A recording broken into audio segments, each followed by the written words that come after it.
नमस्कार. आपण पाहणार आहोत हे भुंग्यांचं पोळं. हे मधाचं पोळं नाही बरं का. हे आहे भुंग्यांचं पोळं. मी सुद्धा हे पहिल्यांदाच पाहिलं. हे पोळे पेपर भुंग्यांचे आहे. हे भुंगे लाकडाचा लगदा आणि त्यांच्या लाळेपासून पोळे बनवतात. जे कागदासारखे दिसते म्हणून त्यांना पेपर भुंगे असे म्हणतात.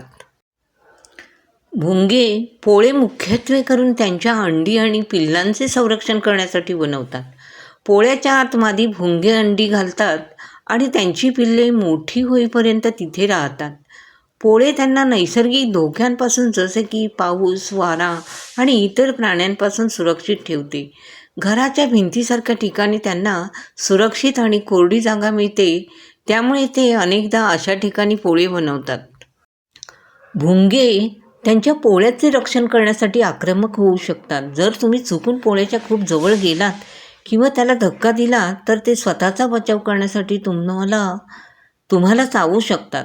भुंग्याच्या चावण्याने तीव्र वेदना, सूज, लालसरपणा येऊ शकतो. ज्या लोकांना भुंग्याच्या विषाची ॲलर्जी असते त्यांच्यासाठी हा धोका गंभीर असू शकतो. त्यांना श्वास घेण्याचा त्रास होणे, चक्कर येणे किंवा शरीरावर सूज येण्यासारख्या समस्या येऊ शकतात. अशा परिस्थितीत तात्काळ वैद्यकीय मदत घेणे आवश्यक आहे. भुंग्यांचे पोळे स्वतःहून काढणे धोकादायक असू शकते, कारण चावण्याची शक्यता असते. त्यामुळे हे काम एखाद्या तज्ज्ञ व्यक्तीला, प्रोफेशनल पेस्ट कंट्रोल यांना बोलावून करणे सुरक्षित असते. तुमच्या आजूबाजूला असे भुंगेपोळे आढळल्यास सुरक्षिततेला प्राधान्य द्या. धन्यवाद. अशी नाविन्यपूर्ण माहिती आवडली असेल तर व्हिडिओला लाईक, सबस्क्राईब, शेअर जरूर करा. कमेंट करायला विसरू नका. धन्यवाद.